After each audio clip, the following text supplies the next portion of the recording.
The mainstream media and the fake news cable guys have been out in force since Thursday night's debate. They're desperately trying to covertly, as much as possible, convince you, the American voter, that they knew absolutely nothing about Joe Biden's current state. These are the people who would interview him, people who would be in a room with him, who would see how he behaves and how he thinks and how he speaks. For any of those people to now claim that they had no idea whatsoever how bad Joe really was, no one should ever respect them again. No one should ever listen to a word they say or believe them on anything. None of these people should ever be taken seriously again. We're going to get into it. But before we get into it, do me a favor and click the subscribe button if you haven't already. Hit that notification bell so you don't miss another video that comes out. And leave some comments at the end. These things help the channel. It's going to help us grow. It's going to help us spread the message. Thanks. Hey guys, welcome back to the channel. So I'm going to play some video clips here of these people who just have brass balls at this point, who telling us all along that Joe was more fit than Donald Trump, and that Donald Trump's the one that has cognitive issues and has dementia and whatnot. And now after the debate, everybody knows the truth. So what are they going to do now? But here are all the usual suspects, the lefties who supported Joe all along, on how sharp he was, how centered and focused and strong he was. Sharp, intensely probing, and detail-oriented and focused. This is a man who is sharp, who is on top of his game, who knows what's going on. This guy's tough. He's smart. He's on his game. His mental acuity is great. This is a very sharp president. This is a man that's on his game. President Biden is absolutely fit. There's not a problem. He's sharp, he's fit, he's always answering questions. Y'all say sharp, fit. On the ball. He was sharper than anyone I've spoken to. He is sharp. He is on top of things. There's no doubt in my mind that the president is mentally fit for office. Biden has proven himself to have a strong memory. He's completely mentally sharp.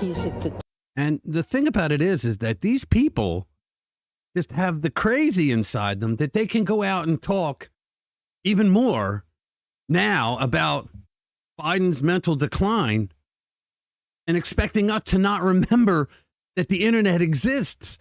Now, in this next clip, we have Jill Biden, and she's on The View with the rest of the cackling hens, telling us that the debate is necessary. We need a debate because we need to see the difference between Trump and her husband, the president.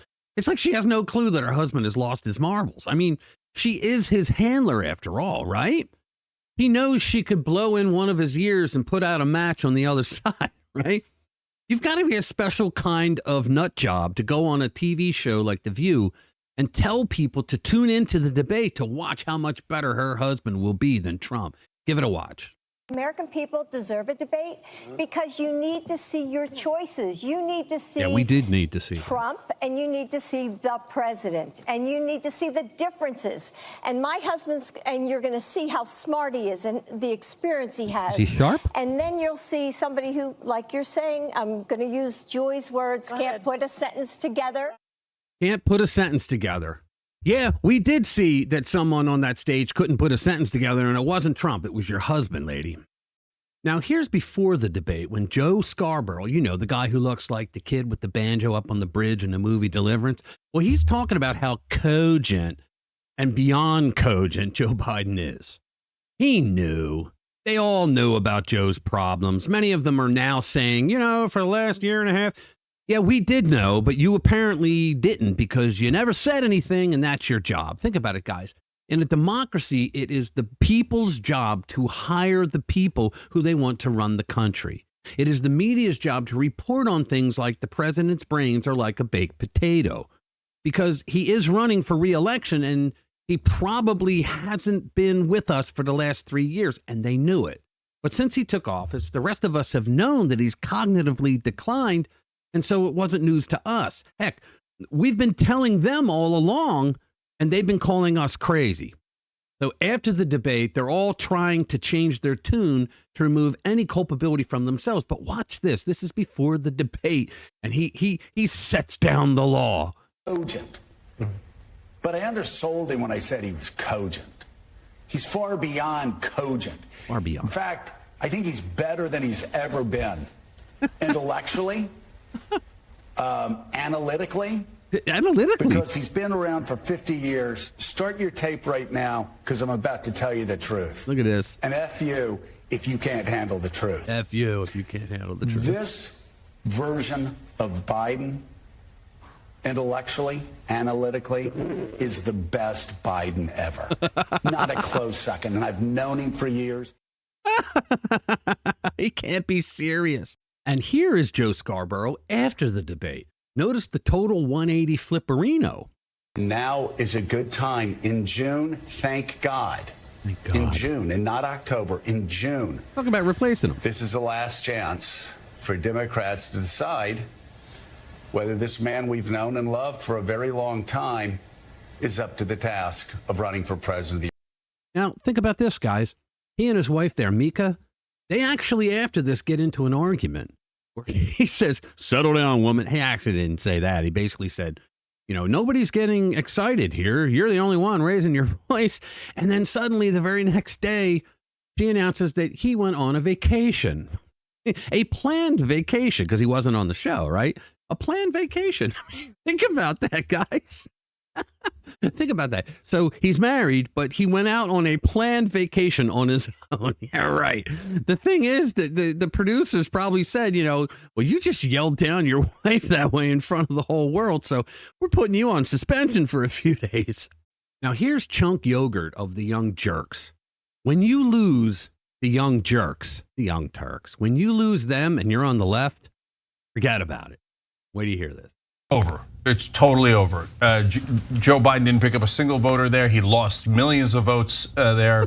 He looked ancient. He sounded ancient. He did. Nobody was even listening to what he was saying, even when he was in the middle of losing his train of thought. And you're like, no! But even then, don't worry about it, because nobody heard him. He spoke at a whisper. He mumbled so much. He looked incredibly weak. Now, is he actually weak? No, he's old. There's nothing he can do about it. He's 81, and he looks honestly 101. And so, looks 101. All of this time, and I want to give the most credit to the Young Turks audience, because before I made my desperate run against him in the primaries, I did a poll. I said, I'm not going to run if you guys don't want it, and you're going to force me to do it if you think that Biden can't win this thing. And they voted overwhelmingly. Somebody's got to do it, so just run. We need something different. That you guys were right. You were 100% right. Yep. And now everyone is screaming from the rooftops. You were right. Joe Biden is not up to the job. He's not. It's the most obvious thing in the world. Thank now you. the reality is that Donald Trump had a terrible debate. No, he He didn't. said lunatic things. No, he didn't. Nonstop. He said the line, in my administration, we had H2O. That's not what he said, guys. That's not what he said.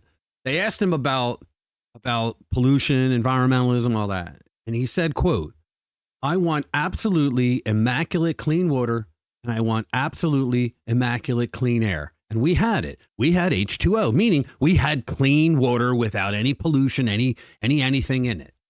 He said, we had the best numbers ever. They did.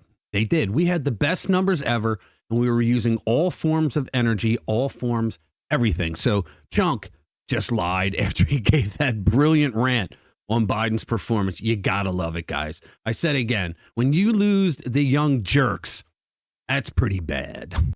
Now, in this final clip, Anderson Cooper is going to interview Carl Bernstein of Woodward and Bernstein fame. And I only want to show like the first half minute or so because it just goes to show that, yes, they all knew. Everybody knew. Give it a watch. Tonight provided another data point for anyone trying to assess his physical and mental state from a distance. Tonight, though, after a weekend of calls for him to bow out of the race and sharp rebuttals from his supporters, we have some new reporting from Carl Bernstein, CNN political analyst and author and legendary journalist. So, Carl, according to the people you've been talking to, what are you hearing? Well, these are people, several of them, who are very close to President Biden, who Very love close. him, have supported him, have been among them are some people who've raised a lot of money for him. And they are adamant that what we saw the other night, the Joe Biden we saw, is not a one-off, that there have been 15, 20 occasions in the last year and a half 15, 20 occasions in the last year and a half. when the president has appeared somewhat as he did in that horror show. The horror show. So think about this, guys. Bernstein is saying that there are people who are close to him, that there are people who fundraised for him, and they're saying that within the last year, there's been 15 different incidents where he was just like he was during the debate. That means that all these people, they all knew it all along. These are the same people who told us that the St. George Floyd BLM riots were mostly peaceful. Flames in the background, they were mostly peaceful. They're the same people who pushed the Russia hoax for 4 years. These people shouldn't be trusted by anyone ever again. They should be stuck at that 10% of the 1/3 of the country who are nut jobs as their audience. I understand CNN's audience can't even hit 500,000 during a primetime night. And that's because these people are synonymous with lies. People know that CNN and MSNBC are conspiracy networks full of lies. Now, you know that these people lied to you for the last 4 years about Joe Biden. I mean, come on. They all knew it. If we knew it, they knew it. They're supposed to be the brightest people in the world, the people in the media. They're actually some of the dumbest people you'll ever meet. The bigger thing to worry about is who actually has been running the country this whole time. It wasn't anyone who voted for anyone, I can tell you that. Some people think it's Obama and some think it's a conglomerate of rich elites, maybe both, who the hell knows. But that's a serious problem. And who's going to be running the country until November? All right, guys, thank you for watching this video. Hit the subscribe button and click the bell. I'll see you in the next one. Too many secrets, too many closed doors, we're sick to cover-ups. We're sick of the cover-ups, want the truth and nothing